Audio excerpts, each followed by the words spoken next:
কৃষি ঋণ সুদসহ মওকুফ করা হয়। তার মানে জনবান্ধব সরকার এবং জনগণের সরকার, এবং আমাদের দার্শনিক ভিত্তি হচ্ছে সবার আগে বাংলাদেশ।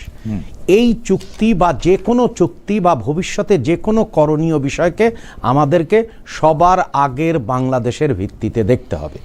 এবং আমরা যেভাবে দেখছি, এর ইতিমধ্যেই সরকার গঠনের পরে মার্কিন যুক্তরাষ্ট্রের যে দপ্তর এই চুক্তিটি দেখে, তার দক্ষিণ এশিয়ার যিনি দায়িত্বপ্রাপ্ত, তার সাথে যেমন আমার ঢাকায় কথা হয়েছে, তেমনি ওয়াশিংটন ডিসিতে কথা হয়েছে। আমরা তিনটি বিষয় উল্লেখ করেছি। প্রথম বিষয় হচ্ছে যে আমরা আলোচনা করতে চাই আমাদের সবচেয়ে বড় তৈরি পোশাক খাতের গন্তব্য হচ্ছে দেশ হিসাবে মার্কিন যুক্তরাষ্ট্র। আমরা আরও রপ্তানি বহুমুখীকরণ করতে চাই, যেমন ঔষধ আনতে চাই। কারণ মার্কিন যুক্তরাষ্ট্রের জনগণ, সরকারের কাজ কি? জনগণকে সহজলভ্যে আপনার দ্রব্যাদি দেয়া। তা আমরা আরও এগিয়ে যেতে চাই। দ্বিতীয়, আমরা উল্লেখ করেছি যে আলোচনায় যে আমরা দেখতে চাই যে আন্তর্জাতিক যে রীতিনীতি আছে, অর্থাৎ নর্মস আছে, সেইগুলোর মাধ্যমে প্রতিপালিত হবে। অর্থাৎ দুই দেশের মধ্যে যে দ্রব্যাদির আদান প্রদান হবে বা সেবার আদান প্রদান হবে, সেটা আসলে পারস্পরিক সম্পর্কের ভিত্তিতে হবে এবং এমনভাবে হতে হবে যাতে করে আমরা দুই দেশই লাভবান হই। যেমন মার্কিন যুক্তরাষ্ট্রের প্রেসিডেন্ট ডোনাল্ড ট্রাম্প তার দেশের জাতীয় স্বার্থ রক্ষা করবেন, ঠিক একই আপনার মনে আছে যে টাইমের সাথে আমাদের মাননীয় প্রধানমন্ত্রী জনাব তারেক রহমান পরিষ্কার করে উল্লেখ করেছিলেন আমরাও আমাদের জাতীয় স্বার্থ রক্ষা করব। তৃতীয় বিষয় হচ্ছে যে এই চুক্তির মধ্যে একটা বিষয় আছে যে আমরা কনসালটেশন করব। তা আমরা বলেছি যে আমাদের এর কনসালটেশন করতে হবে, কারণ আপনাকে মনে রাখতে হবে যে কোনো চুক্তি আমরা যেটাই করে থাকি না কেন, সেই চুক্তির বাংলাদেশের স্বার্থ রক্ষণ করাই মূলত লক্ষ্য। সেই জন্যই আমরা বলেছি যে আমরা কনসালটেশন করতে চাই এবং মেকানিজম চাই।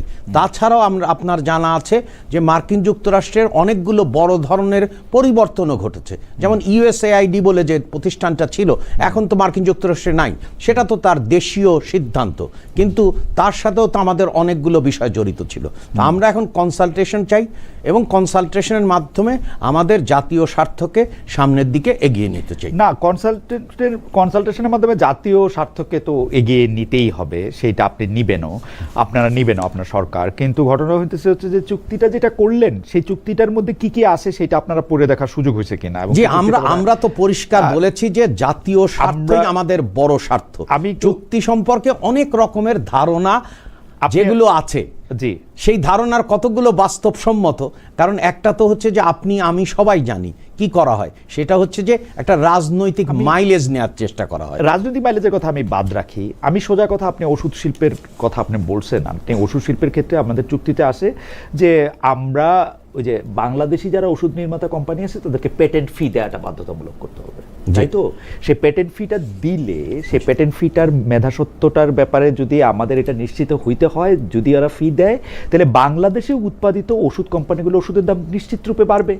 সবচেয়ে বেশি যে ওষুধটা বাংলাদেশে ব্যবহার করা হয়, ধরা যাক ইনসুলিনের দামও 11% বাড়তে পারে। আপনি দেখেন, আপনি চমৎকার একটা উদাহরণ দিচ্ছেন। তারপরে ইনসুলিন, এখানে আমরা শুনি গণমাধ্যম রিপোর্ট করে যে মার্কিন যুক্তরাষ্ট্রে নাকি কালো বাজার আছে ইনসুলিন। কিন্তু আমরা কি করতে চাই? আমাদের এখানে যখনই ওষুধের কথা আসবে তখন তিনটা বিষয় পরিষ্কার থাকতে হবে। একটা হচ্ছে আমরা স্বল্পোন্নত দেশ এবং বিশ্ব বাণিজ্য সংস্থার নীতি অনুযায়ী আমরা কতকগুলো সুবিধা পাচ্ছি, এবং আমরা একইভাবে তৈরি হচ্ছি যাতে করে আগামী 3 বছর পরে 2029 সালে আমরা প্রতিযোগিতায় যাতে সক্ষমভাবে টিকে থাকতে পারি। কারণ খেয়াল করেন, ইনসুলিন যদি বাংলাদেশে প্রস্তুত করা হয় এবং এইখানকার স্বাস্থ্য ব্যবস্থায় সরবরাহ করা হয়, তাহলে কিন্তু মার্কিন জনগণ লাভবান হবে। এই কথাটা কিন্তু আমরা যুক্তরাজ্যের ক্ষেত্রে বলছি যে যুক্তরাজ্যের NHS অনেক পরিমাণ ওষুধ কেনে, কিন্তু আমাদের যদি মান দেখে এবং FDA মান সম্বন্ধ দেখুক, এবং সেই মানটা দেখতে পারবে হচ্ছে চুক্তি অনুযায়ী শুধু আমেরিকান অথরিটি, না সবাই আমরা তো সবার জন্য রপ্তানি। না, আমি আপনাকে একটু এই যে না, না, এই আপনি মেধাস্বত্বের চুক্তির ক্ষেত্রে মধ্যে এই একটা- মেধাস্বত্বের ক্ষেত্রে আপনি যেটা রোবাস্ট ইমপ্লিমেন্টেশন যেটা ওরা চাইতেছে, জি। যেটা হচ্ছে যে বাংলা এবং চাইতেছে যে বাংলাদেশ পেটেন্ট আইনটা কঠোরভাবে প্রয়োগ করা হোক। এর মধ্যে হচ্ছে যে আপনি আমাদের অথরিটিটা কোথায় দেখতেছেন? যে তো ওরা- দেখেন, না না জি। আপনি খেয়াল করেন, আমরা আন্তর্জাতিক রীতিনীতি মানব এবং আমাদেরকে যখন স্বল্পোন্নত দেশ থেকে উন্নয়নশীল দেশের অগ্রযাত্রা শুরু হবে 2029 সালে, আমরা এখন প্রিপারেটরি ফেজটা চাচ্ছি। কারণ হচ্ছে যে অতীতের সরকার কোনো রকম কোনো প্রিপারেশন করেনি। তো সেই জন্য আমরা কিন্তু আমাদের ম্যানিফেস্টোর আগেই, যদি আপনার মনে আছে যে যখন ইনভেস্টমেন্ট সামিট হয়েছিল, তখন কিন্তু আমরা পরিষ্কার যে আমরা ডকুমেন্টটা বলেছিলাম, সেই ডকুমেন্টের নাম ছিল হচ্ছে from graduation to a $1 trillion economy. তার মানে আমরা আমাদের সক্ষমতা নিয়ে, প্রতিযোগিতায় টিকে থাকার সক্ষমতা এবং মেধাসত্ব সকল আইনকে পরিপালন করেই কিন্তু অর্থনীতির অগ্রযাত্রা দেখতে চাই। আমরা যেটা মনে করি সেটাতে প্রবলেম নাই, সেই প্রবলেমটা হচ্ছে অথরিটিটা যদি আমেরিকার কাছে থাকে তখন সেটা ম্যানিপুলেট করতে পারে। আপনি দেখেন এই চুক্তির মধ্যে আমি দেখতে পাচ্ছি যে আমাদের কাস্টমসের সব ডিজিটাল তথ্যের অধিকারও আমেরিকা চাইতেছে। না না শুনুন, আইপি আইনের আপনার এক ধরনের রিডিং, আইপি আইনের ডিজিটাল না এনফোর্সমেন্ট আমরা তো WTO ট্রিপস অনুযায়ী কাজ করছি। আমরা বহুপাক্ষিকতায় বিশ্বাস করি এবং আমরা বহুপাক্ষিকতায় বিশ্বাস করি বলেই এই আমরা যে বিশ্ব বাণিজ্য সংস্থা trade related aspects of intellectual property rights, অর্থাৎ মেধাসত্বের ক্ষেত্রে তো আপনাকে তো মেধাসত্ব স্বীকার করতেই হবে, তাই না? কিন্তু মেধাসত্ব তো এত সহজ জিনিস না প্রফেসর তিতুমির, এটা আপনি আমার চেয়ে ভালো জানেন। ইন্টেলেকচুয়াল প্রপার্টি আইন একটা পলিটিক্যাল ইস্যু। এইটা নিয়ে গ্লোবাল সাউথ আর গ্লোবাল নর্থের মধ্যে কিন্তু অনেক দিন ধরেই ঠান্ডা যুদ্ধ চলতেছে। Exactly. পণ্য বা ওষুধের মেধাসত্ব কি হবে, কতটুকু হবে, এক্স্যাক্টলি এটা তো কেউ একপাক্ষিকভাবে ঠিক করতে পারে না। এক্স্যাক্টলি বাংলাদেশ আমরা নেতৃত্ব দিতে চাই যাতে করে আমাদের দেশীয় স্বার্থ সংরক্ষিত হয়। সেই কারণেই খেয়াল করেন যে আমাদের যারা প্রস্তুতকারী প্রতিষ্ঠানের সাথে ইতিমধ্যে কিন্তু আমাদের এক ধরনের অ্যাকর্ড আছে যে আমরা তাদেরকে উৎপাদনশীলতা কিভাবে বাড়বে, প্রতিযোগিতায় সক্ষমতা কিভাবে বাড়বে এবং বহুমুখীকরণ করা দরকার। কারণ এক তৈরি পোশাকের উপরে তো আমার নির্ভরতা করবে না। এবং আপনার এইটার সাথে আপনি চিন্তা করেন যে চীনের সাথে যখন WTO-তে অ্যাকসেশন হলো তখন কত শর্ত জুড়ে দিয়েছিল, আপনার মনে আছে? আছে।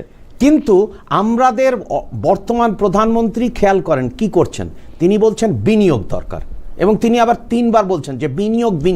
কিন্তু কি ধরনের বিনিয়োগ? বিনিয়োগটা হচ্ছে শিল্প উৎপাদনে বিনিয়োগ, যাতে আমরা উৎপাদনশীলতার মাধ্যমে প্রতিযোগিতায় টিকে থাকতে পারি। ইতিমধ্যেই কিন্তু বিশ্বব্যাপী আপনি লক্ষ্য করেছেন অনেক দেশ যারা রপ্তানি করতো ওষুধের ক্ষেত্রে, তারা কিন্তু তাদের মান নিয়ে সংশয় প্রকাশ করা হয়েছে।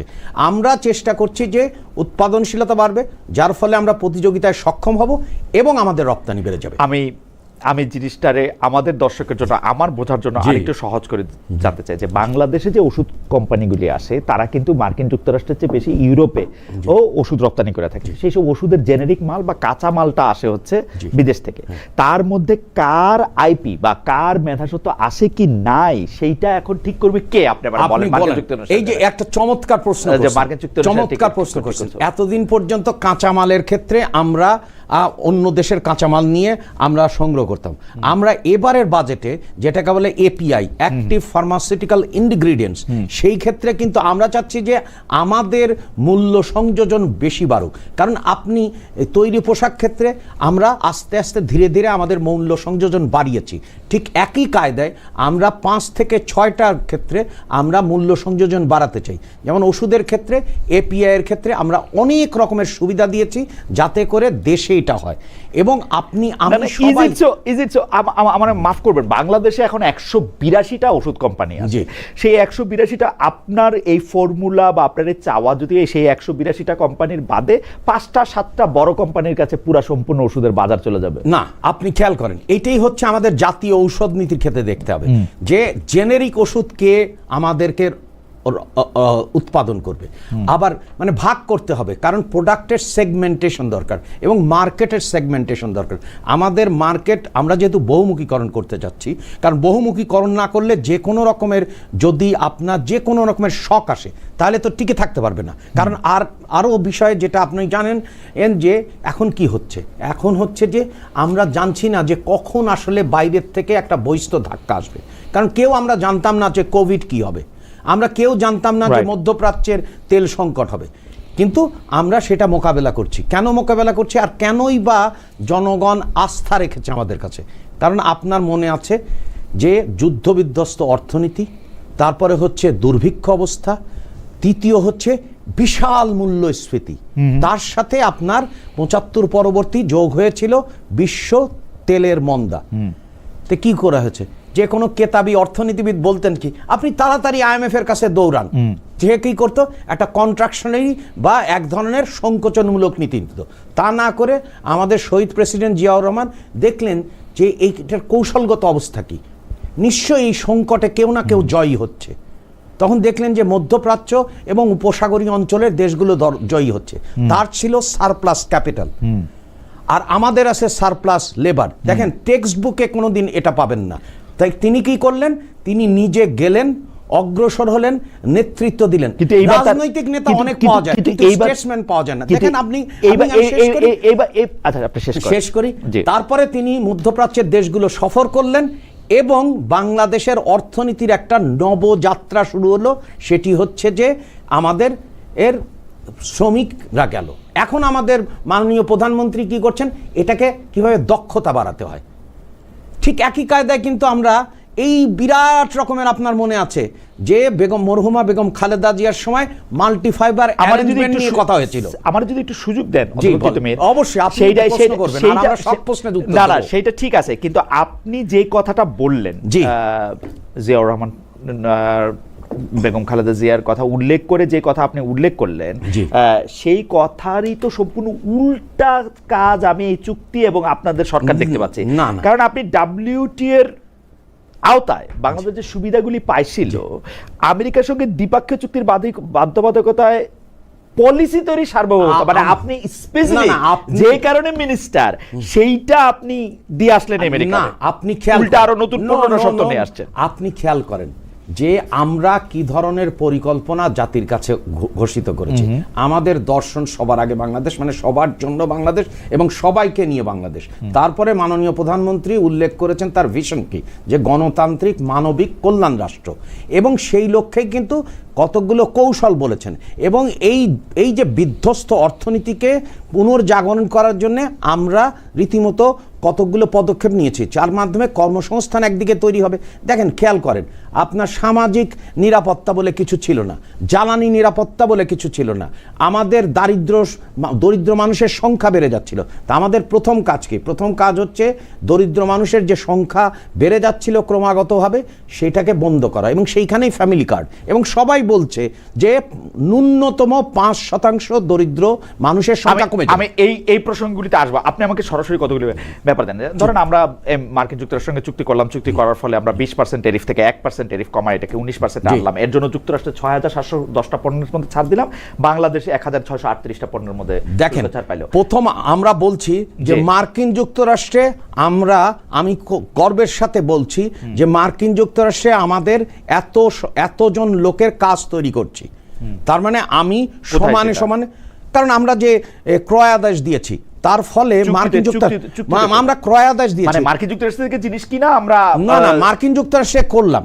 কিন্তু একই সাথে আমরা এখন সমানে বলছি যে আমাদের ওষুধ কিনতে হবে, আমাদের কাছ থেকে অন্যান্য পণ্য কিনতে হবে। এবং আপনি খেয়াল করেন মার্কিন যুক্তরাষ্ট্র আমাদের ওষুধ কিনতে হবে। আপনি ওষুধ কিনা যদি পেটেন্ট ওর কাছে দেন, ওরে বলতে দেন যে এটা পেটেন্ট কার, সেই ওষুধকে আপনি বেচলেন না ওই বেচলেন না, জেনেরিক যে ওষুধ আছে আপনাকে পেটেন্টের ক্ষেত্রে দেখতে হবে যে কোন জায়গায় ওর কম্পিটিটিভ অ্যাডভান্টেজ আছে। কারণ আমরা কিন্তু আসলে খুব ক্ষুদ্র আকারে দেখছি। যদি বড় আকারে দেখি তাহলে কি দাঁড়াচ্ছে, মার্কিন যুক্তরাষ্ট্রে একসময় বিংশ শতাব্দীতে 2.1% প্রবৃদ্ধি হয়েছে। এখন তো প্রবৃদ্ধি কমে গেছে বলেই তো তারা এক ধরনের যে মেজারগুলো নিচ্ছে, অনেকে বলছেন যে এগুলো নাকি প্রোটেকশনিস্ট মেজার। কিন্তু আমরা কি করছি, এটা আমরা জানি বলেই আমরা শিল্পায়নের দিকে যাচ্ছি। আমরা আমাদের ডোমেস্টিক ক্যাপাসিটি বাড়ানোর চেষ্টা করছি। দেখেন বন্ধ কলকারখানাগুলো চালু করার জন্য আমরা 60,000 কোটি টাকা বন্ধ কলকারখানা প্রসঙ্গে আমি আসবো। আপনি আমাকে বলেন তো যে ক্রয়াদেশ দিয়ে আপনি বাংলাদেশের লোকের জন্য চাকরি কিভাবে করলেন? না ওদের ধরেন আপনি বোয়িং কিনলেন, বাংলাদেশের আমরা খেয়াল করেন, আমরা এমন জায়গায় যাচ্ছি যেখানে যেটা নিলে আমাদের বাংলাদেশের শ্রমবাজারের উপরে প্রভাব পড়বে। খেয়াল করেন যেমন? প্রত্যেকটা জিনিস, আমি যদি তুলা কিনি তাহলে আমার গার্মেন্টস আমি তো এতদিন তুলা কিনতাম, আমি তো তুলা বাড়তি তুলা কিনতেছি না, বাড়তি দাম দিয়ে কিনতেছি, না বাড়তি দাম দিয়ে কিনছি না। শোনেন, আমরা সবসময় খেয়াল রাখছি যে কম্পারেটিভ অ্যাডভান্টেজটা আমাদের দিকে, এবং আমাদের লক্ষ্য হচ্ছে যে আমরা কিন্তু উল্টা কাজ করতেছে। না উল্টা কাজ করেছে অতীতের সরকার, জ্বালানি ক্ষেত্রে করেছে, চুক্তি করেছে। আমরা যেটা করেছি আপনি খেয়াল করবেন, যে কয়টা আমরা ক্রয়াদেশ দিয়েছি ওই কয়টা ক্রয়াদেশের যখন এটা আমাদের দেশে ডেলিভারি হবে তখন দেখবেন যে বিশ্ববাজারে কতটুকু দাম আর আমরা যেটা কিনেছি কত পরিমাণ আমরা এমনি এখনকার দামই বলেন, যখন ডেলিভারি হবে না বলে এখন আপনি বলেন। এখন আপনি পাকিস্তান থেকে তুলা কিনলে, আজারবাইজান থেকে তুলা কিনলে, বা ভারত থেকে তুলা কিনলে, তুর্কি থেকে তুলা কিনলে, আর বনাম মার্কিন যুক্তরাষ্ট্র থেকে তুলা কিনলে, আপনি খেয়াল করেন এটা হচ্ছে কি আমরা সবসময় সরল রৈখিক কায়দার চিন্তা করি। আমরা সরল মানুষ না, আমরা তো সরল মানুষ, সিরাতুল মুস্তাকিম আছে। আমরা সবসময় মনে করি যে আপনার এক একটা পণ্যের জন্য এক এক ধরনের তুলা লাগে, কারণ এটা সব তুলা কিন্তু না। অনেক সময় আমরা মনে করে ফেলি কি যে এরকম সব তুলাই এক দেশ থেকে আসলে কিন্তু তা না। এক একটা পণ্যের ক্ষেত্রে আমরা যেটা বলছি, আমি বারবার আপনাকে স্মরণ করিয়ে দিয়েছি যে আমরা আন্তর্জাতিক রীতিনীতি বিশ্বাস করি। আন্তর্জাতিক রীতিনীতি মানে হচ্ছে যে আমরা কম্পিটিশনে যাব, কম্পিটিশনের মাধ্যমে আমরা প্রকিউরমেন্ট করছি। আপনি খেয়াল করেন বাংলাদেশের প্রকিউরমেন্ট রুল, প্রকিউরমেন্ট অ্যাক্ট, এগুলো তো আমরা পরিবর্তন আনছি যাতে করে দেশীয় স্বার্থ রক্ষা করা হয়। শোনেন, সবার আগে বাংলাদেশ সব জায়গায় প্রতিফলিত হবে। দেশীয় স্বার্থটা স্যার, আপনি দেশীয় স্বার্থ যত মানে সংজ্ঞা হিসেবে বলতেছেন, আমি তো ভিতরে কিছু পাইতেছি না। আপনি বলতেছেন যে আমরা কথায় বলি না, একেবারে কাজে বলি না, কোনো ক্ষেত্রে না। আপনি এই পর্যন্ত কোনটা পদক্ষেপ দেখতে পারবেন না যে পদক্ষেপে আমরা বাংলাদেশের স্বার্থ রক্ষা করিনি। বাংলাদেশ স্বার্থ রক্ষা করেন নাই আপনি যখন কৃষি ও জৈব প্রযুক্তি পণ্যের অশুল্ক বাধা অপসারণ করছেন মার্কিন যুক্তরাষ্ট্রের। আপনি বাংলাদেশের স্বার্থ রক্ষা করেন নাই যখন আপনি পেটেন্টের দায়িত্ব ওর কাছে তুলে দিয়েছেন, বলছেন কাস্টমসের জায়গা আপনি দিবেন। আপনি যখন 14টা উড়োজাহাজ কেনার কথা বোয়িং কোম্পানির কাছে বলে আসলেন, সেইগুলি আপনি করছেন। আপনি বলি কৃষির কথা ক্ষেত্রে, হ্যাঁ, কৃষি পণ্য আপনি কেন মার্কিন যুক্তরাষ্ট্রে কিনবেন? কৃষির ক্ষেত্রে আমরা কৃষক কার্ড চালু করেছি এবং 10টা বিষয় সেবা দিচ্ছি, যার মাধ্যমে আমাদের যে কৃষির মূল সমস্যা উৎপাদনশীলতা কমে গেছে সেটা আমরা বাড়বে। দ্বিতীয় হচ্ছে যে কৃষকের ন্যায্য মূল্য সেটা বাড়বে। তৃতীয় হচ্ছে যে কৃষি জমিকে আপনার জিও ট্যাগিং করা হবে। তার মানে হচ্ছে যে আপনি দেখেন, আমরা চিন্তা করি কি ওই উপর থেকে বাংলাদেশ দেখি, আর আমরা আসলে কৃষক থেকে বাংলাদেশ দেখি। কারণ আপনি তো দেখেছেন যে মরহুমা বেগম খালেদা জিয়ার সময় মাত্র 5,000 টাকা মাফ করা হয়েছিল, এরপরে 10,000 টাকা মাফ করা হয়েছে। এরপরে পয়লা বৈশাখ জাতীয় সংস্কৃতির সাথে মিল রেখে আমরা কৃষক কার্ড তৈরি করেছি। আমাদের মূল জিনিস হচ্ছে যে আপনার জনগণ থেকে উৎসরিত হবে। আপনি যুক্তরাষ্ট্র থেকে তুলনামূলক বাড়তি খরচে পণ্য আনতেছেন, কৃষি পণ্যের জায়গায় দিতেছেন, ওদের আপনি দেখেন এগুলো যে পণ্য কিনবে হচ্ছে বেসরকারি খাত, বেসরকারি খাত তখন সেখান থেকে কিনবে, সরকারি খাতও কিনতেছেন আপনি। আপনি যে বোয়িং কোম্পানির কাছ থেকে এখনই 14টা উড়োজাহাজ কেনার কথা বললেন, জি সরকারও কিনতেছে। আপনি দেখেন আমরা জ্বালানি কেনার সময় আমরা থার্ড একটা কান্ট্রি থেকে এমনই এক চুক্তি করছেন, থার্ড এক কান্ট্রি থেকে কোনো কিছু কেনার ব্যাপারে আপনার তাদের কাছে না। আপনি খেয়াল করেন, আমরা যে জ্বালানির ক্ষেত্রে বা অন্যান্য ক্ষেত্রে ভবিষ্যতে যদি ক্রাইসিসে পড়ি আমাদের যে কি হবে আমরা জানি না। এই চুক্তিটার উপরে বৈশা আপনি দেখেন বাংলাদেশে খনিজ সম্পদ উত্তোলন রপ্তানির জন্য প্রপোর্শন আপনারা এটাকে দেখছেন, কারণ এটা হচ্ছে যে, আর এটা দেখা হচ্ছে এই কারণে যে মিস ইনফরমেশন ডিসইনফরমেশন আছে। আমাদের দেখতে হবে প্রত্যেকটা ক্ষেত্রে আমার ইনসিডেন্স কি, এবং ইনসিডেন্স যদি বাংলাদেশের পক্ষে না যায় আমরা কোনো কাজ করব না। এইটা আমরা পরিষ্কার, এইটা প্রধানমন্ত্রী খুব পরিষ্কার। সেইটা পরিকল্পনা অ্যাডভাইজার হিসেবে আপনি কেন, মানে আমি কেন আগুনে হাত দেয়া বুঝবো যে আমার হাত পুড়ছে? মানে আপনার তো পরিকল্পনার ক্ষেত্রে আমি তো কাগজে কলমে একটা বিষয় আপনারা আমাকে বলছেন যে আপনি মালয়েশিয়ার সঙ্গে চুক্তি পড়েন। মালয়েশিয়ার সঙ্গে চুক্তি পড়ে তো আমি দেখলাম মালয়েশিয়ার চুক্তি আর বাংলাদেশের চুক্তি তো আলাদা। না, আপনি খেয়াল করেন, আমরা আন্তর্জাতিক রীতিনীতির উপর শ্রদ্ধাশীল বিধায়ী আমরা এই কাজটা করছি এবং সম্মান দেখাচ্ছি।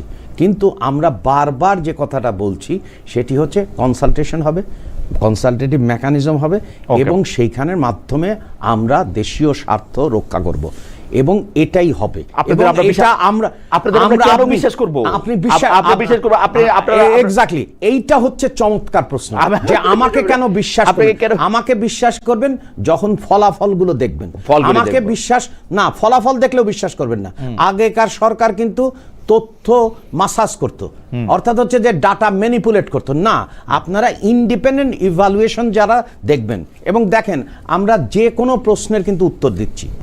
কৃষির ক্ষেত্রে আমি একটা সরল আমি মার্কিন যুক্তরাষ্ট্রের চুক্তি নিয়ে আর কথা বলতে চাই না। মার্কিন যুক্তরাষ্ট্রের ক্ষেত্রে আপনি যে বলছেন যে আপনারা সচেতন দেশীয় স্বার্থ রক্ষা আপনারা করার সচেতন দেশীয় স্বার্থ রক্ষা করার জন্য হোয়াটএভার আপনারা কি করবেন আমি জানি না। আমি চুক্তি পড়ে কিন্তু আমি কনভিন্স হতে পারলাম না। আপনার কাছে আরো পরে আমার নিশ্চয়ই বুঝে নিতে হবে। এখন পর্যন্ত আমি বুঝি নাই যে এর মধ্যে আপনি না, কোনটা আপনি- ভালো কোনটা আপনি কোনটা মনোযোগ কোনটা দিয়ে কোনটা বললে কোনটা আপনি কোনটা যথেষ্ট- কোনটা ভালো এইটা আমি আসলে খুঁজে পেলাম না। আপনি আমরা যে যে বিষয়ে কাজ করব সেটার ফলাফল দেখবেন এবং ফলাফল দেখলে আপনি নিজেই আপনি যথেষ্ট আচ্ছা, এই বিষয়ে আপনাকে জানা যেহেতু- আছে সেটা আপনি ফলাফল দেখবেন। আপনার যেহেতু অনেকগুলি মিটিং আছে আমাকে কুইক কতগুলি প্রশ্ন জি, জি। আমাকে কইরা নিতে হবে, সেই জন্য আমি এই চুক্তি থেকে বাইর হয়ে আপনি আমাকে কতগুলি বিষয় যদি একটু বলেন যে সরকার এই মৌসুমে 5 লাখ টন ধান সংগ্রহের লক্ষ্যমাত্রা ঠিক করছিল, সেটার মধ্যে দাম ধরা হয়েছে কেজিতে 36 টাকা।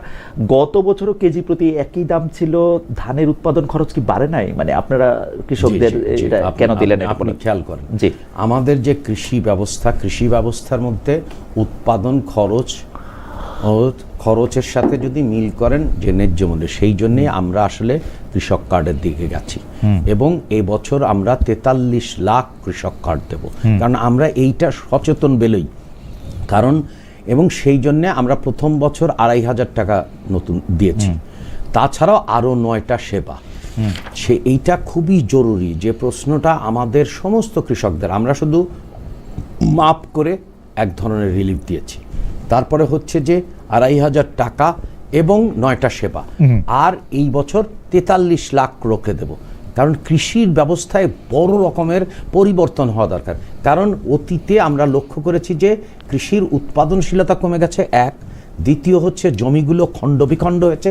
তৃতীয়ত হচ্ছে সবচেয়ে বড় হয়েছে সেটা উৎপাদনের উপকরণের দাম বেড়েছে, কিন্তু কৃষক ন্যায্য মূল্য পায়নি।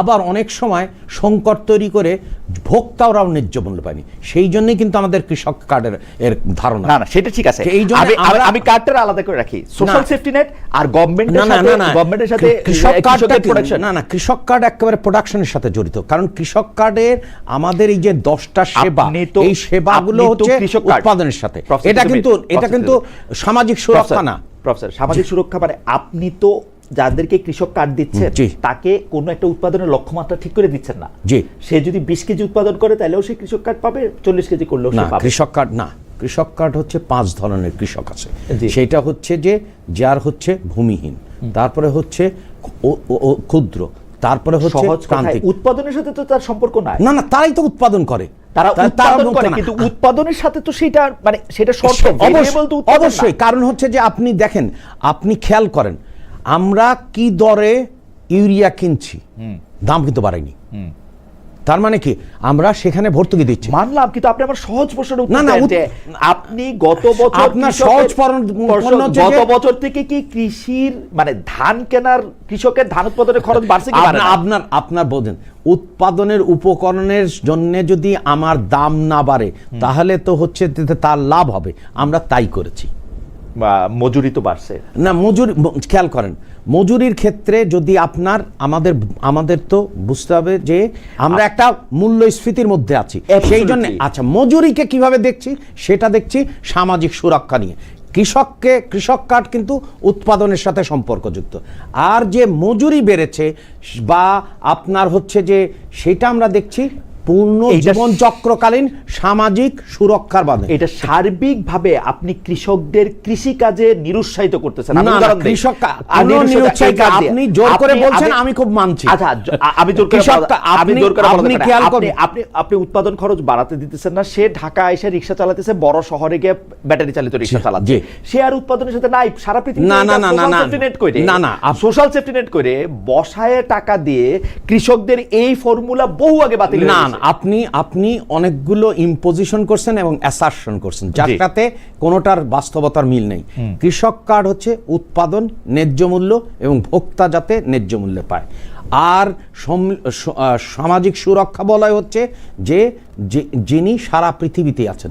এই যে আপনার যে কোনো দেশে এরা যে সামাজিক সুরক্ষা নাই বলে আমাদের দরিদ্র বেড়ে গেছে, তো দরিদ্রতাকে আমাকে কমাতে হবে, ক্রয় ক্ষমতা বাড়াতে হবে, সেইটা হচ্ছে সামাজিক সুরক্ষা। তার মানে ফ্যামিলি কার্ড দেওয়া হয়েছে যাতে করে আরো মানুষ দরিদ্র সীমার নিচে না। ফ্যামিলি কার্ড সামাজিক সুরক্ষা, কৃষক কার্ড সামাজিক সুরক্ষা না, কৃষক কার্ড হচ্ছে উৎপাদন ন্যায্য মূল্য, দুটো ভিন্ন জিনিস। সেই জন্য খেয়াল করবেন যে এই বাজেটের সাথে ওই বাজেট নাই, এবং আমরা আর সামাজিক সুরক্ষার ক্ষেত্রে কিন্তু আপনার সবগুলো জায়গা যাচ্ছে, কারণ মূল্যস্ফীতিকে আমাকে ট্যাকেল করতে হবে। সেই জন্যেই আমরা সার্বজনীন সামাজিক সুরক্ষা, অর্থাৎ যিনি প্রসূতি মা তাকে দেওয়া হচ্ছে, যিনি হচ্ছে শিশু তাকে দেওয়া হচ্ছে, বা যদি মেয়ে হয় তাহলে তার আর পুরো উচ্চশিক্ষা পর্যন্ত বিনামূল্যে দেওয়া হচ্ছে, কারণ মূল্যস্ফীতি। যিনি প্রতিবন্ধী মানুষ তার জন্য ব্যবস্থা করা হচ্ছে, বয়স্কর জন্য ব্যবস্থা করা হচ্ছে, আপনার বিধবা নারীর জন্য ব্যবস্থা। আমাদের প্রান্তিক চাষি যদি এই ধান চাষ বন্ধ করে দিয়ে তার স্ত্রীর নামে একটা কৃষক কার্ড আসে, সে যদি ঢাকায় এসে রিক্সা চালায়, আপনি এটা কি করবেন? না, প্রথম কথা হচ্ছে যে তার স্ত্রীর নামে আসবে ফ্যামিলি কার্ড, আর তার নামে আসবে যিনি কৃষক। কৃষক কিন্তু নারীও হতে পারে, নারী হতে পারে, তার ক্ষেত্রে আসবে কৃষক কার্ড। এবং কৃষক কার্ড হচ্ছে উৎপাদনের সাথে এবং ন্যায্য মূল্যে ভোক্তার সাথে জড়িত। আর ওইটা কিন্তু সামাজিক, কারণ আমরা তো উত্তরাধিকার সূত্রে যে ব্যবস্থা পেয়েছি সেখানে তো সব ইন্ডিপেন্ডেন্ট অ্যাসেসমেন্টগুলো বলছে কি যে প্রায় 1 কোটি লোক দরিদ্র সীমার নিচে নেমে গেছে। তো সেইটাকে তো আমার মোকাবেলা করা হচ্ছে। আর সবচেয়ে বড় জিনিস হচ্ছে এটাকে তো টেকসই করতে হবে, আর টেকসই করার জন্য আমার বিনিয়োগ আসতে হবে, এবং এই বিনিয়োগটা উৎপাদনমুখী খাতে আসতে হবে। তা না হলে আমাদের খেয়াল করেন, আমাদের আগে যা হয়েছে কি, আপনি যদি যত সুমারি দেখেন, অর্থনৈতিক সুমারি দেখেন, সেখানে দেখবেন নারীর শ্রম অংশগ্রহণ কমে গেছে, কলকারখানা বন্ধ হয়ে গেছে। তা আমাকে তো সেই জায়গায় দেখতে হবে যাতে করে তার উৎপাদন হয়, উৎপাদন হলে কর্মসংস্থান সৃষ্টি হয়, এবং সেইখান থেকে আমরা করের হার না বাড়িয়ে অভ্যন্তরীণ সম্পদ বাড়াতে পারি। কারণ আমাকে তো স্বাস্থ্য খাতে কি অবস্থা, নড়বড়ে অবস্থা, আউট অফ পকেট এক্সপেন্ডিচার হচ্ছে 79%। আপনার শিক্ষা বলে কিছু নাই, মেরুদণ্ড একের ভেঙে দিছে। সেই জন্য আমরা এই উৎপাদনের মাধ্যমে কর আদায় বাড়বে, কর আদায় বাড়লে আমরা, যার কারণে আমরা দেখেন শিক্ষা খাতে আমরা সর্বকালের সর্বোচ্চ বরাদ্দ দিয়েছি, অর্থাৎ জিডিপির 2%। স্বাস্থ্যক্ষেত্রে সর্বকালের সর্বোচ্চ বরাদ্দ দিয়েছি, অর্থাৎ আগে ছিল 0.7%, এখন হয়েছে এইটা।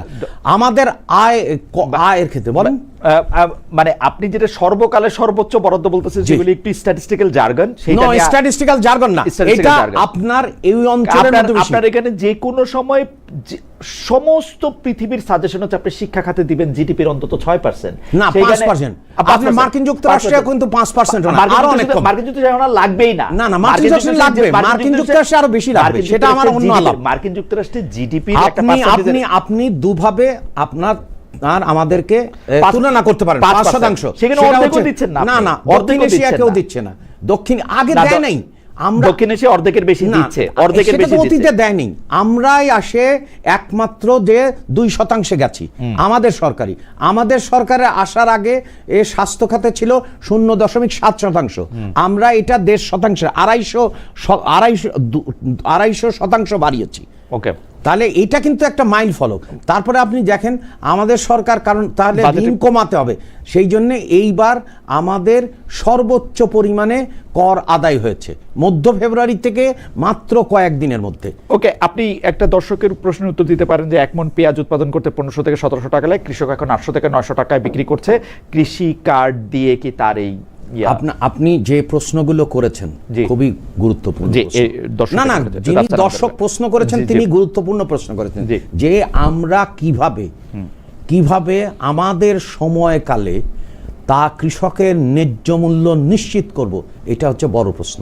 এখন আমাদেরকে কি করতে হয়েছে, সারা পৃথিবীতে আপনার তেলের দাম বেড়ে গেছে, তাহলে ইউরিয়া সারের দাম বেড়েছে, আমরা কি করছি, দাম বাড়াইনি, প্রথম জিনিস। এবং আপনি খেয়াল করেন যে সারা পৃথিবীতে সমস্ত অর্থনীতিবিদরা বলেছে যে দাম বাড়ানো, কিন্তু আমরা দাম বাড়াইনি। তাতে আমাদের কি পরিমাণ খরচ গুনতে হয়েছে? $3.46 বিলিয়ন। এই সময়ে এই মধ্যপ্রাচ্যের সংকটের কারণে শুধু ডিজেলের ব্যাপারে কৃষকের প্রতি কৃষি বান্ধব যদি বলেন, আমাদের মতো কোনো আমাদের আপনি খেয়াল করেন জাস্ট হচ্ছে তেলের ক্ষেত্রে এবং ডিজেলের ক্ষেত্রে আমরা $3.46 বিলিয়ন। ডিজেলের ক্ষেত্রে সরকার এমনি রেগুলার ভর্তুকি কত? না, যে রেগুলার ভর্তুকি দেয়, আমরা সেটা মেইনটেইন করছি। তো রেগুলার ভর্তুকির জায়গা থেকে আপনারা কত পার্সেন্ট বেশি? না, কারণ হচ্ছে যে $3.46 বিলিয়ন অতিরিক্ত। তার মানে হচ্ছে কি, আপনি যদি দামের সাথে আমরা সমন্বয় করতাম তাহলে তো হচ্ছে যে কৃষকের উৎপাদনে ক্ষতি হতো। আমরা কোনোভাবেই কৃষকের উৎপাদন ক্ষতি হবে না বলেই সেই জন্যে এই পরিমাণের অর্থ গুনছি। আপনি জানেন যে আপনি এদিকে দামের সাথে সেটা মানে কি বলে সমন্বয় করেন নাই, কিন্তু খুচরা পর্যায়ে আপনি বিদ্যুতের দাম বাড়াইছেন।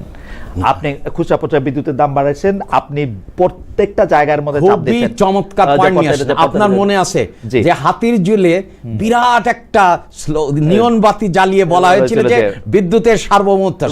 আমরা যখন আসি তখন কি অবস্থা আপনি খেয়াল করেন, ক্যাপাসিটি চার্জ, কোনো এলএনজি ল্যান্ডিং স্টেশন নাই, এফএসআরও নাই, কোনো কিছু নাই।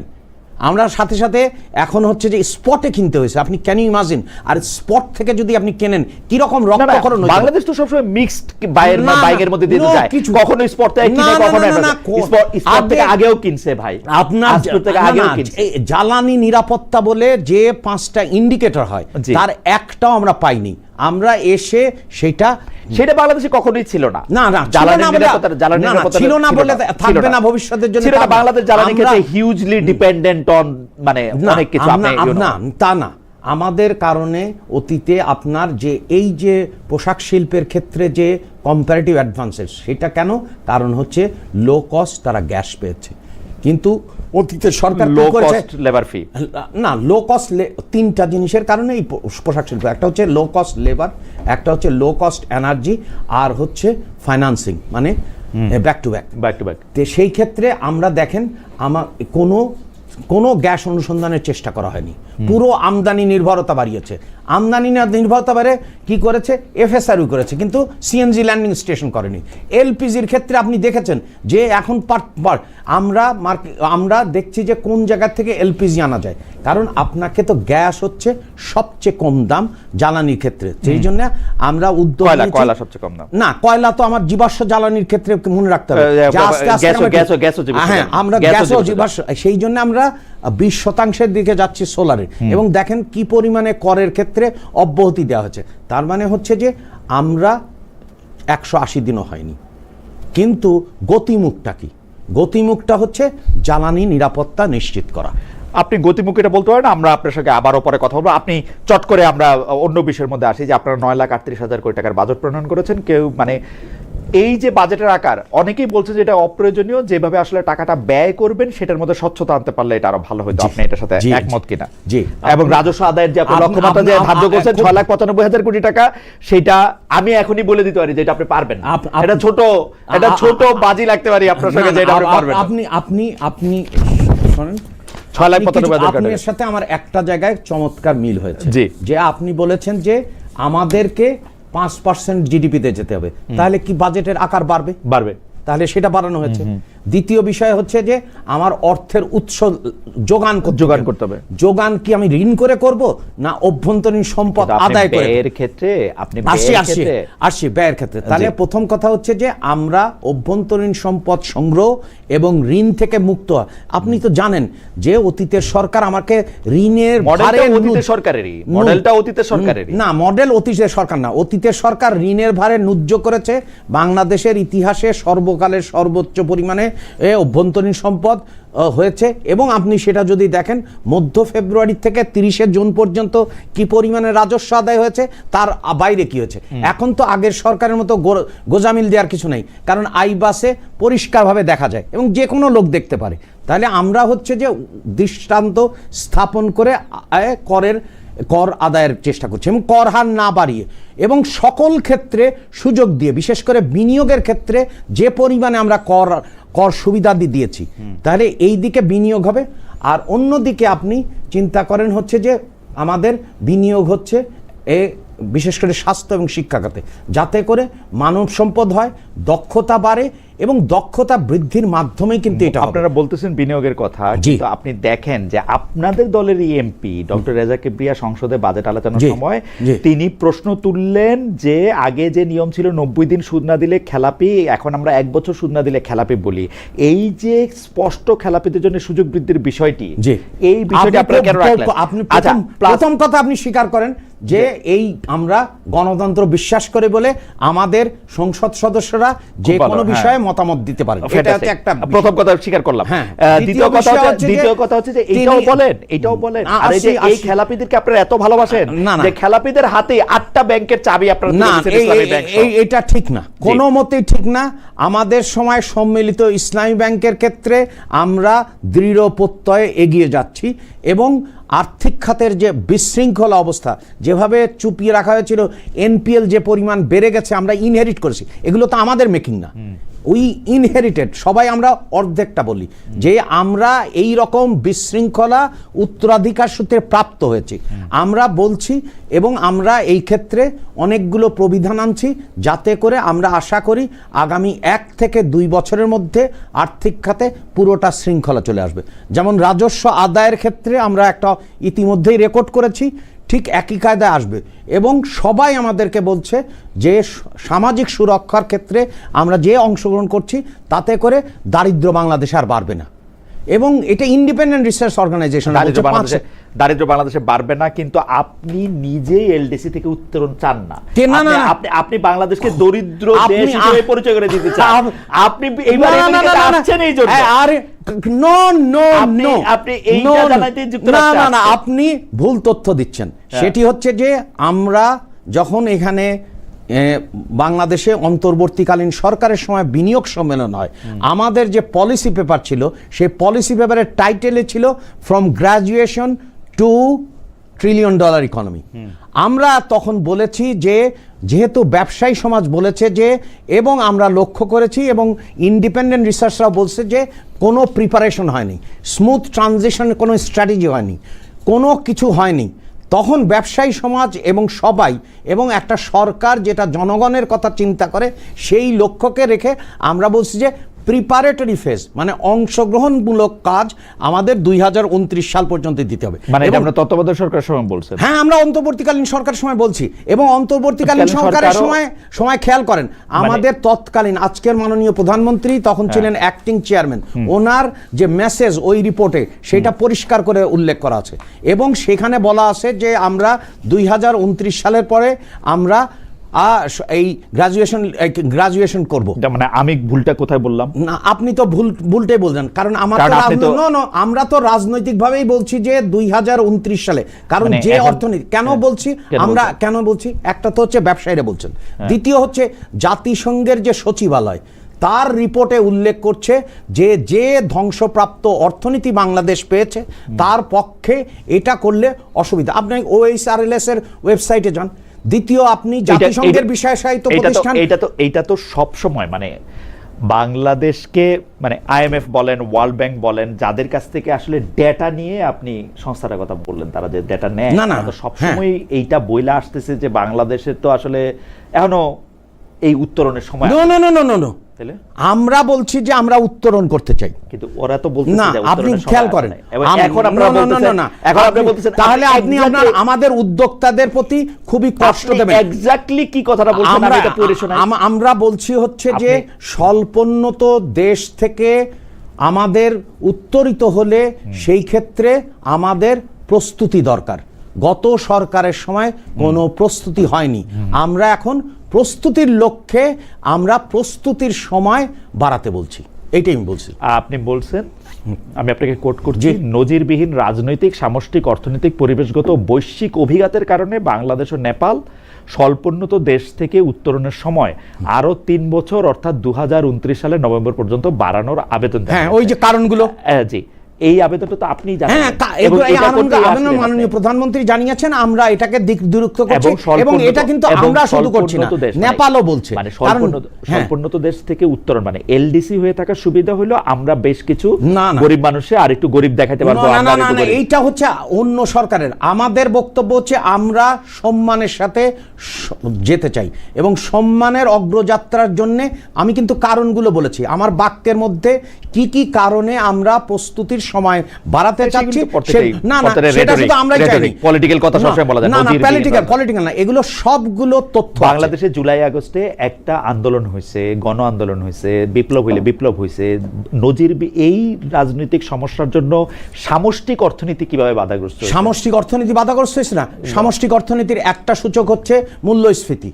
দেখেন সর্বকালের সর্বরেকর্ড ওই 2 মাসের জন্য এখন ওই 2 মাসের জন্য হাসিনার থেকে না আমি বলছি হাসিনার থেকে বাংলাদেশের যে মূল্যস্ফীতি, এটা হচ্ছে যে কোনো পৃথিবীর সময় দেশে তুলতে পারেন এত প্রলম্বিত মূল্যস্ফীতি নাই। 1 2 নম্বর হচ্ছে ঋণ। আপনি চিন্তা করেন ঋণের অবস্থা কি। তৃতীয়, আপনি আসেন, আপনি 3 বছরের মধ্যে ঋণের অবস্থা ঠিক আমরা অবশ্যই, কারণ অর্থনীতি সম্প্রসারিত হলে তো ঋণ জিডিপি রেশিও কমে যাবে। আর ঋণ জিডিপি রেশিও তো কমবে না। আপনি তো একই ফর্মুলায় ঋণ নিচ্ছেন বাজেটের আকারে। আপনি বিদেশ থেকে দেশ থেকে অবদানে আমি তো আপনাকে উদাহরণই দিলাম যে মধ্য ফেব্রুয়ারি থেকে অন্তর্বর্তীকালীন সরকারের সময় আগের বছরের তুলনায় 2% রাজস্ব আদায় বেড়েছে, আর আমাদের সময় 12.12 কাছাকাছি যাচ্ছে। তাহলে হচ্ছে যে আমাদের সামষ্টিক অর্থনীতির যতগুলো ইন্ডিকেটর আছে সেগুলো সংকুচিত হয়েছে, কারণ অতীতে পালিয়ে যাওয়া সরকার আমাদেরকে ঋণাত্মক প্রবৃদ্ধির মধ্যে নিয়ে। এগুলি আপনি তো 3 বছর পরেও বলতে পারবেন। এই পরিবেশগত বৈশ্বিক অধিকার, আমেরিকা ইরানের সাথে যুদ্ধ করবে, নাইলে রাশিয়া ইউক্রেন। আমরা 3 বছর পরে আপনার এখানে আসব, এসে বলবো যে আমরা 2025-26 সালে অর্থনীতির অর্থনীতির এই ইন্ডিকেটরে এখানে ছিলাম, আর 2030 সালে আমরা এই ইন্ডিকেটর আছি। এবং আপনি অবশ্যই অ্যাজ এ অনুসন্ধানী সাংবাদিক হিসাবে আপনি আপনার লোকদেরকে বলবেন এবং তারা যাচাই বাছাই করে দেখবে যে আমাদের উত্তরণটা কোথায় হয়েছে। এটা আমরা বলতে পারি।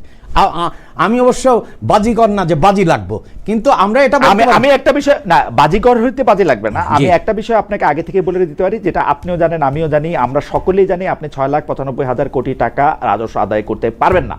একটা অর্থ বছর এটা সম্ভব না। বাংলাদেশের 7,00,000 কোটি টাকা বাজেট আদায় করার কোন রকম মেকানিজমই নাই। না, আপনি তো হচ্ছে এটা মেকানিজমই নাই। আপনি তো একেবারে, কারণ হচ্ছে যে গত 30 বছর ধরে আমি দেখে আসতেছি বাজেট আদায়, রাজস্ব আদায় কি করে হয়, কারা করে কিভাবে করে। এর মধ্যে বিএনপিও দুইবার ক্ষমতায় ছিল। আপনি যা অতীতে দেখেছেন তার থেকে আলাদা হবে। অতীতের থেকে অন্তত অর্থনীতির এই রাজস্ব আদায়ের ক্ষেত্রে রেকর্ড আমি আবার বলি এবং আপনার সাথে আগামী বছর আসব, সেটা হচ্ছে যে আমাদের যে গত বছরের যে গ্রোথ রেট ছিল তার চেয়ে আগামী বছর শেষে রাজস্ব আদায়ের ক্ষেত্রে গ্রোথ রেট বাড়বে।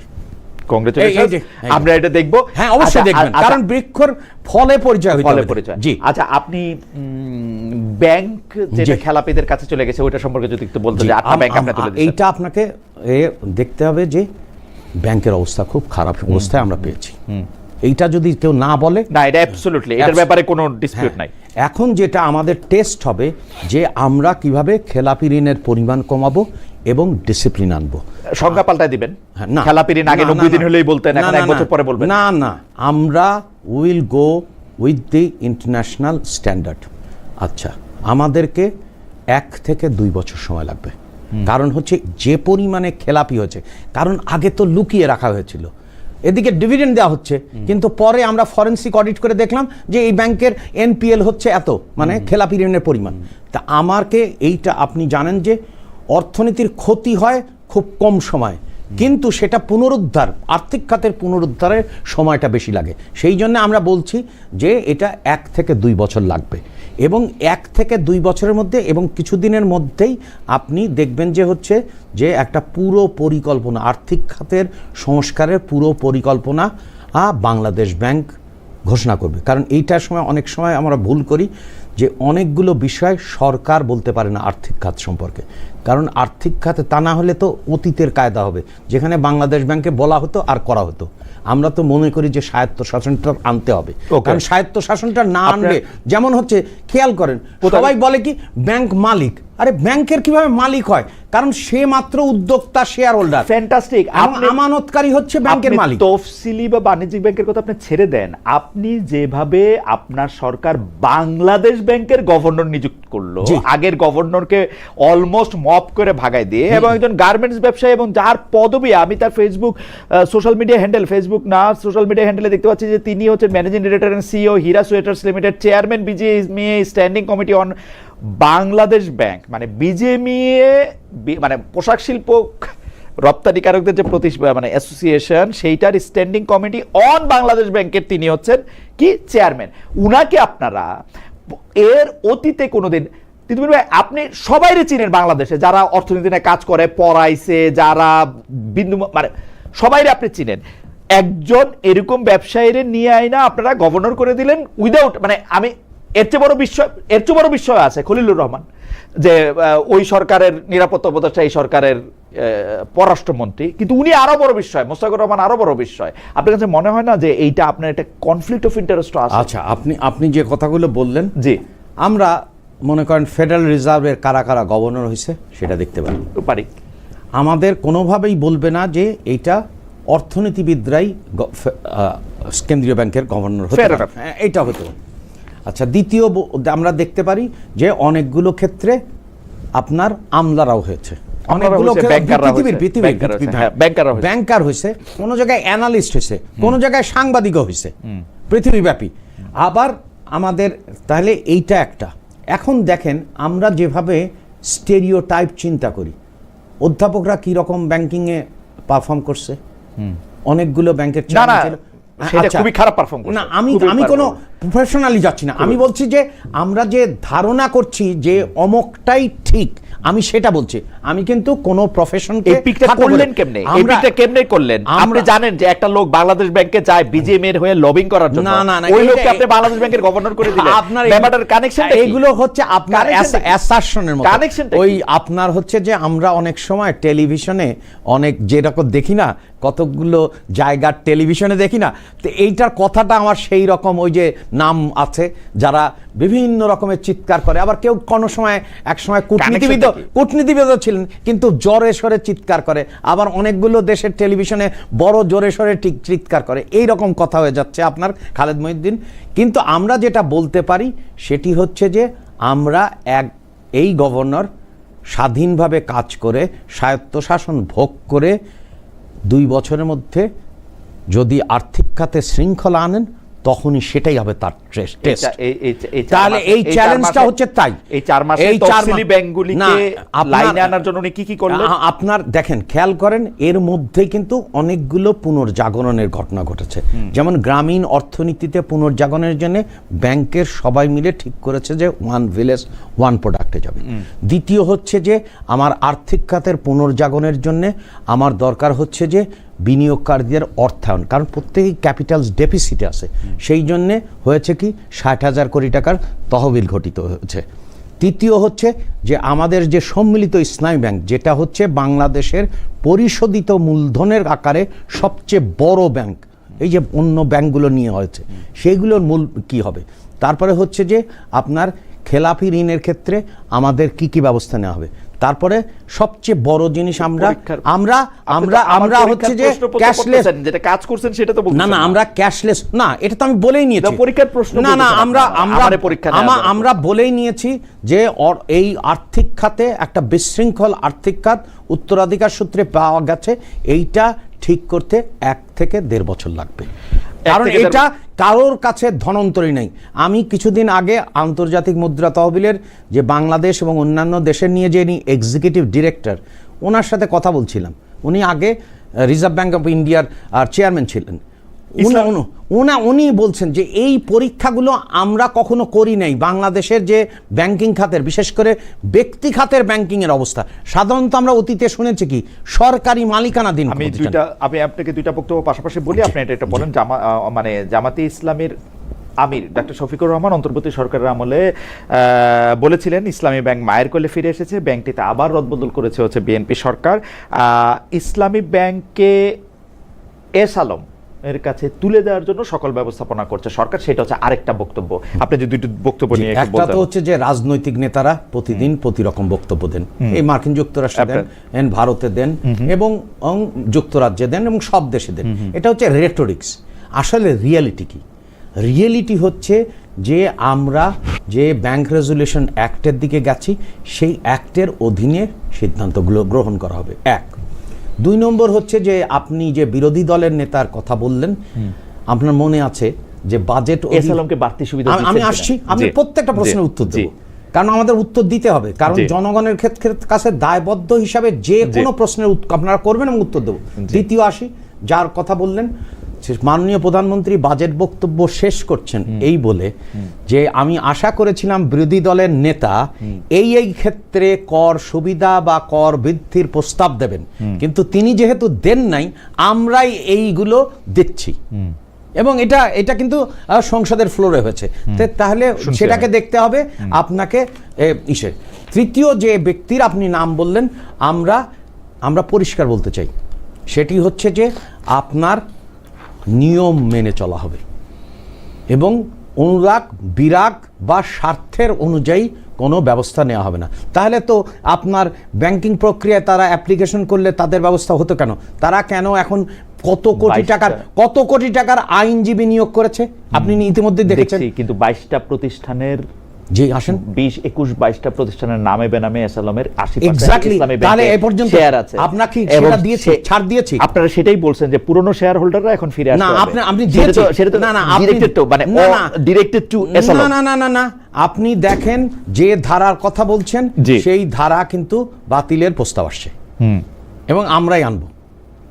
মানে যেই ধারা দিবেন সেই ধারা আবার আপনারা বাতিল করবেন? না, আমরা বলছি হচ্ছে যে সমস্ত অভিযোগ যদি থাকে, কারণ আইন কি, আপনি আইনের ছাত্র, না আপনি আইন যুগোপযোগী হবে এবং সেইভাবেই আমরা করছি। অভিযোগটা দেখবেন কেমনে? এটা তো একটা ঘোস্ট কোম্পানির নামে এইটা করা হইতেছে, সেটা আপনিও জানেন আমিও জানি। তখন তো আপনি আমার আইন দেখাবেন। আইন দেখানো মানে তো এখানে আমার হাইকোর্ট দেখানো। না, হাইকোর্টও দেখাচ্ছি না, সুপ্রিম কোর্টও দেখাচ্ছি না। সুপ্রিম কোর্ট হাইকোর্টের প্রতি আমার যথেষ্ট সম্মান রেখে হচ্ছে যে আমরা যেটা বলার চেষ্টা করছি সেটি হচ্ছে এই যে আপনি ভুতুরে যে কোম্পানির কথা বলছেন, সেই ক্ষেত্রে আমরা কোনো ভুতুরে কোম্পানির কাছে কি দিয়েছি? না, ওই যে উনার ভুতুরে কোম্পানিগুলো আপনারা ফ্যাসিলিটেট করতেছেন। না, কারণ হচ্ছে যে আপনি জানেন আমি কিসের বিরুদ্ধে আমরা সংগ্রাম করছি, সেটা হচ্ছে যে ভুল তথ্য, অপতথ্য, মিথ্যা তথ্য, যেটার মাধ্যমে বলা হচ্ছে আপনি প্রতিদিন আমাদের রাজনৈতিক নেতাদের সম্পর্কে কি রকম ভুল তথ্য অপতথ্য দেয়, এখনো পর্যন্ত আমরা কোনোটাই দেইনি। আচ্ছা, ভুল তথ্য অপতথ্যের কথা আপনি বাদ দেন, আপনি কি এইটা জানেন নাকি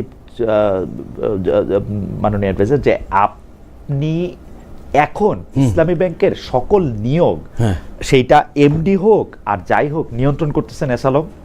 আপনি খেয়াল করেন যে আমি তো আপনার প্রত্যেকটা প্রশ্ন, আমি খালেদ মহিউদ্দিনের সাথে কথা বলতে রাজি হয়েছি কেন? কারণ হচ্ছে যে প্রশ্নগুলো করবে, কারণ প্রশ্নগুলো উঠা দরকার। প্রশ্ন, আমরা অতীতের সংস্কৃতিকে প্রশ্ন করা হয়, কোন প্রশ্নের উত্তর দেন।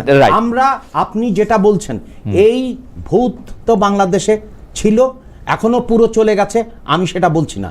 যেটা আমরা বলছি এটা আবার ভুল ফটোকার্ড যেন না চাপা হয়, না, সেটা হচ্ছে যে আমরা নিশ্চিত করতে চাচ্ছি যে এই সংস্কৃতির থেকে বেরিয়ে আসার জন্য, এবং সেই জন্যেই এই যতগুলো আপনি খেয়াল করেন সংবাদ মাধ্যম কেন সরকারের দরকার, কারণ অনেক সময় অনেক এলিমেন্ট অনেক কিছু করতে চেষ্টা করতে পারে, কিন্তু আপনি যদি জবাব দিয়ে আনেন তাহলে কিন্তু ঠিক হয়ে যাবে। এটাই কারণেই তো আমরা আমাদের খেয়াল করেছেন মাননীয় প্রধানমন্ত্রী কিন্তু তার পক্ষের সাংবাদিকদের সাথে কিন্তু লাঞ্চ করেননি, আর তিনি বলেনও না যে কারোর আমার পক্ষের সাংবাদিক।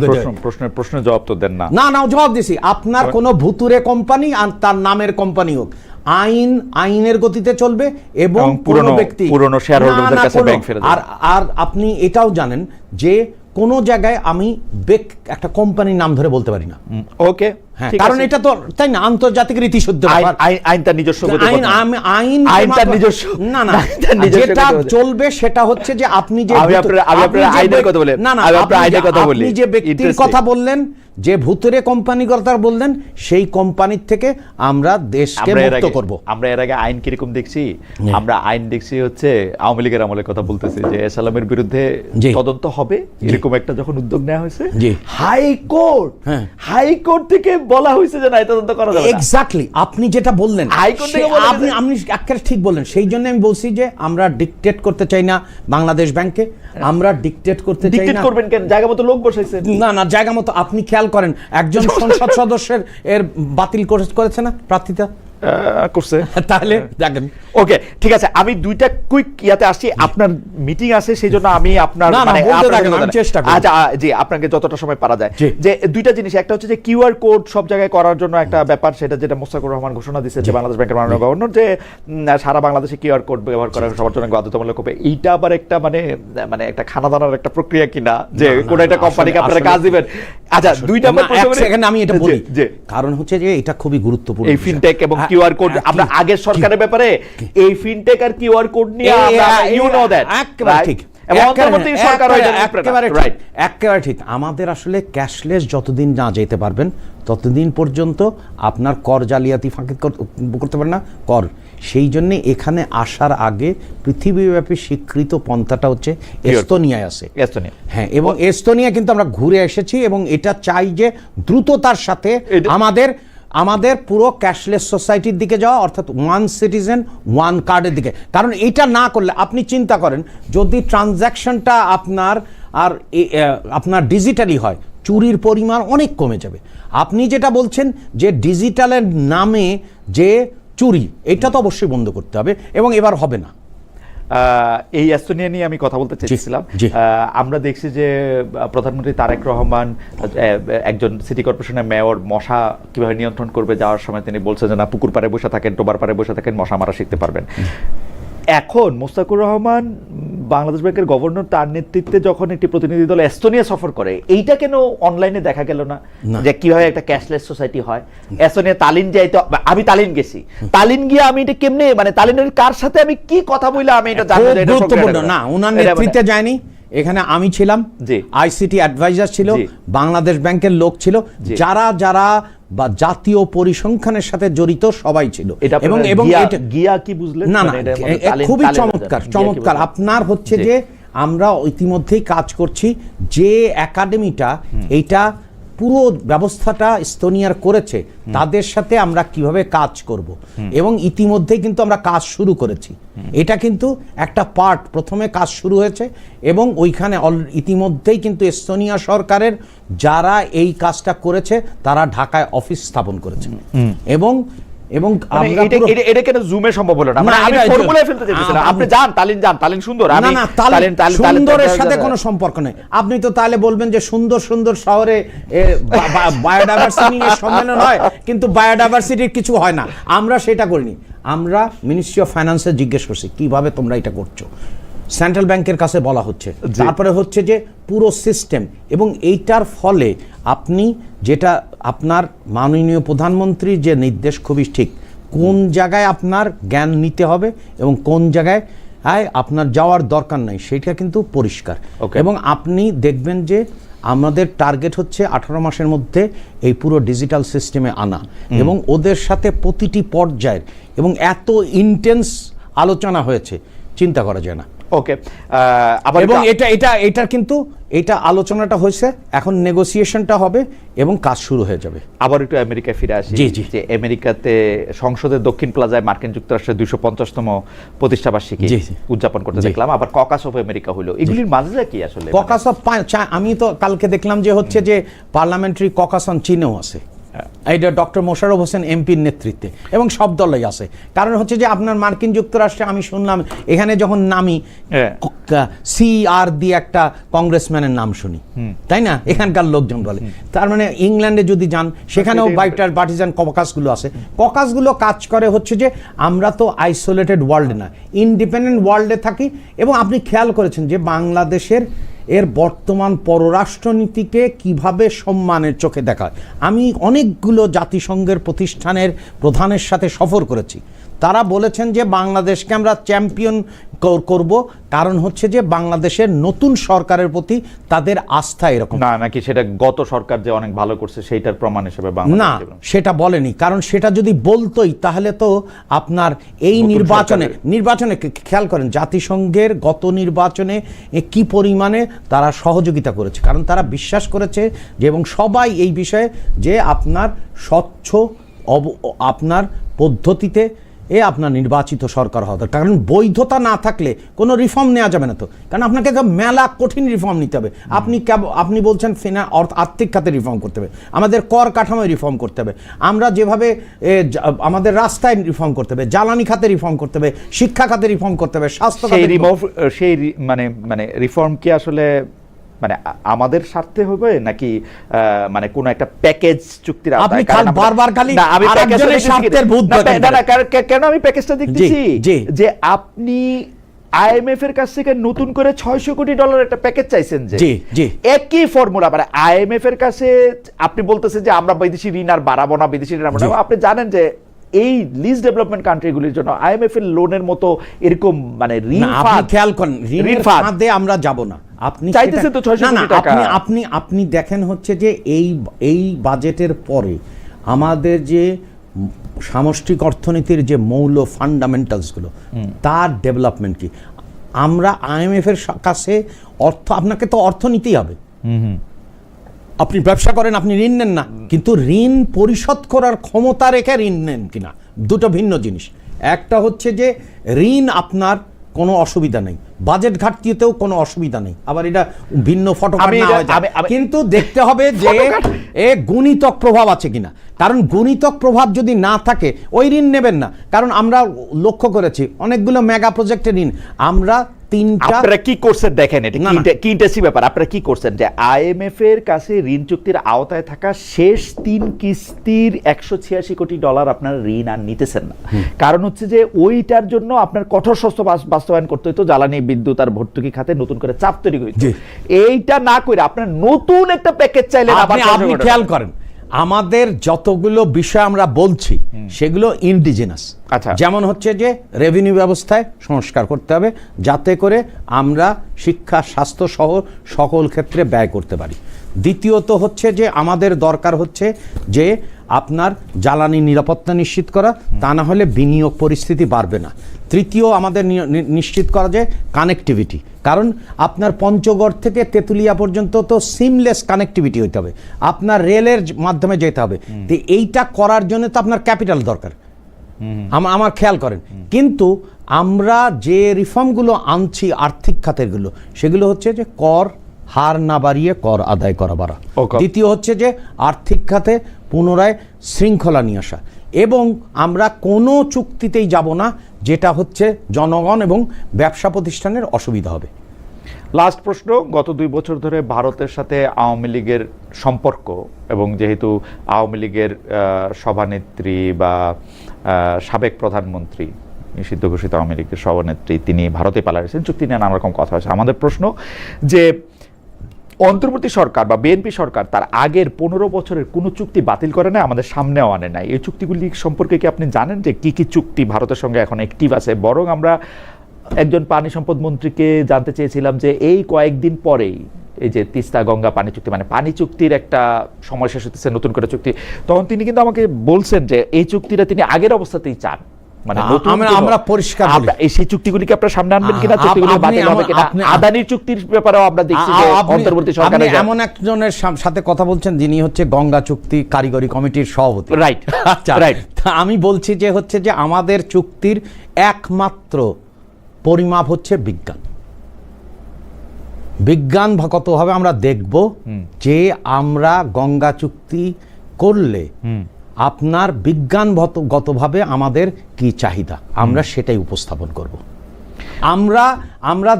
আমরা সেই জন্যে বিভিন্ন গবেষণা প্রতিষ্ঠানগুলো যে আলোকে তারা আপনার এই যে ফারাক্কাবাদী বলেন বা তিস্তার বা অন্য জায়গার পানি উত্তোলনই বলেন, এর ফলে বাংলাদেশের কি ধরনের অভিঘাত হচ্ছে এবং এই অভিঘাত থেকে উত্তরণের জন্য বিজ্ঞান ভিত্তিক কি বলে, ওকে, মানে সায়েন্স। এটা কোনো আগের মতো না, এইখানে হচ্ছে যে বিজ্ঞান যেটা বলবে, অর্থাৎ হচ্ছে যে এত কিছু দরকার, এত কিছু এক্স্যাক্টলি, মানে বিজ্ঞান। এবং সেই ক্ষেত্রে আপনি লক্ষ্য করবেন, আপনিও দেখবেন চুক্তি আছে ইন্ডিয়ার সাথে এরকম। আমাদের হচ্ছে যে এই বছরেই আমাদের গঙ্গা চুক্তিটা, পানি বন্টন চুক্তিটা করতে হবে, এবং সেখানে আমরা কারিগরি দলের পক্ষে সিদ্ধান্ত হচ্ছে যে আমরা বিজ্ঞান ভিত্তিক পদ্ধতি অনুসরণ করে আমাদের ন্যায্য চাহিদা আমরা উপস্থাপন করব। এবং পাবো কি পাবো না সেটা দিয়ে আমাদের না, আমরা পাবো না কেন? আচ্ছা, আপনি ধরছেন ভারত এবং বাংলাদেশের সাথে বা আমাদের পৃথিবীর অন্যান্য দেশের সাথে সম্পর্ক তো বন্ধুত্বমূলক এবং সম্মানের, এবং আমরা ন্যায্যতা চাইবো, তারাও ন্যায্যতা করবেন। আমরা সেইভাবে দর কষাকষির মাধ্যমে একটা সিদ্ধান্তে উপনীত হব। আমরা জাতীয় স্বার্থকে সামনে এগিয়ে নিয়ে যাব। আমরা দর্শকদের কাছে জানতে চেয়েছিলাম যে স্বল্পোন্নত দেশ এলডিসি থেকে উন্নয়নশীল দেশে উত্তরণে বাড়তি 3 বছর সময় চেয়েছে বাংলাদেশ, এই অবস্থান সঠিক মনে করেন কিনা? দর্শকরা বলেছেন 72% যে এটি অবস্থান সঠিক, না বলেছেন 28%। 4200 দর্শক, তাহলে জনগণের সাথে আমরা আছি, জনগণের সাথে 4200 জনগণের সাথে আছেন। সর্বশেষ মানে এটা আসলে ঠিক প্রসঙ্গ না, এটা একটা মন্তব্য, মানে প্রশ্নটা এটা একটা প্রসঙ্গ। চীন থেকে কি বাংলাদেশ খালি হাতে ফিরলো? আপনি দেখেন না কি পাইলো আসলে আপনার প্রথম দিন চীনের সাথে? আমরা সবসময় মনে রাখি কি, আমরা আইসোলেটেড উপায় দেখি। যেমন মার্কিন যুক্তরাষ্ট্র সম্বন্ধে কিছুক্ষণ আগে একটা দেখলাম, চীন সম্বন্ধে আলাদা দেখলাম, তার আগে ভারতের কথা বললেন। আমাকে দেখতে হবে কম্প্রিহেন্সিভ। আগেকার নীতি ছিল হচ্ছে এক্সক্লুসিভ, আর আমাদের নীতি হচ্ছে ইনক্লুসিভ। 2 নম্বর হচ্ছে আমাদের একটা ফিলসফি আছে যে বাংলাদেশকে সামনের দিকে এগিয়ে, আর আমার অর্থনীতির স্বার্থে যার সাথে আমাদেরকে আলোচনা করতে হবে সেটা করতে হবে। চীনের সাথে খেয়াল করেন, চীনের সাথে এখন চীনের যে সর্বোচ্চ পর্যায়ের সম্পর্ক সেখানে উন্নীত করা হয়েছে, মানে community of shared future in new এরা। এটা হচ্ছে চীনের যে পররাষ্ট্রনীতি, যার পর্যায়ে, মানে কি তারেক সাহেবের সাথে মানে এইটা হচ্ছে নতুন হাইটে গেছে। মানে ও চীনের তো আপনি জানেন যে নতুন হাইটে গেছে, মনে হয় কি জানেন, নতুন হাইটে গেলে মানে কিছু হয় না। না নতুন, মানে দিস ইজ রেটরিক, মানে কারণ এটা যেহেতু মেজার করা যায় না, নতুন হাইটে গেছে, মেজার তো করাই যায়, আচ্ছা মেজারটা বলেন, মেজার করা যায়। আপনি 5টা নির্দেশক দেন। প্রথম হচ্ছে যে এই হাইটের ফলে চীন বাংলাদেশে কত টাকা বিনিয়োগ করতেছে, চীন কত টাকা বিনিয়োগ করবে, 1। 2 নম্বর হচ্ছে চীন কয়টা আঞ্চলিক, মানে আপনার ইপিজেড বা সিআইজেড এইখানে কত টাকা বিনিয়োগ করবে, এটা হচ্ছে 2টা। একটা হচ্ছে অন্য জায়গায় কত টাকা বিনিয়োগ করবে, এই অঞ্চলগুলোতে কত টাকা বিনিয়োগ করবে। তৃতীয় হচ্ছে যে বাংলাদেশের আমাদের যে বাজারটা সম্প্রসারণে চীন কোনো অফার দিয়েছে কিনা। আপনারা খেয়াল করেছেন একটা অফার তারা দিয়েছে, Bangladesh, China, Myanmar economic corridor, তাদের থেকে অফার আসে। চীন গত 30 বছর ধরে যাদের সাথে কোনো আলোচনা কোথাও আগায় না, তাকে একটা ওই যে রোড এন্ড ইনিশিয়েটিভ, আপনি যতই প্রমাণ করেন যে আপনার এটা হয়নি, আপনার বিষয়টা, আপনার আলোচনাটা হচ্ছে শুভঙ্করের ফাঁকির মতো নিয়ে যেতে চান, সেটা ঠিক আছে, আমি মানলাম, কিন্তু আমাদের খালি হাতে ফিরি নাই তো। না, আমরা খালি হাত না, আমি কি ভিক্ষা করতে গেছি? আমরা হচ্ছে বন্ধুত্ব করছি, হাতে হাত ধরে হ্যান্ডশেক করছি, হ্যান্ডশেক করে আগায় যাব, এটাই হচ্ছে আমাদের সম্পর্ক। জি না, ভিক্ষা করার প্রসঙ্গে খালি হাত আমি বলি না, ভিক্ষা করার ব্যাপারটা মানে আমারও খুব বেশি।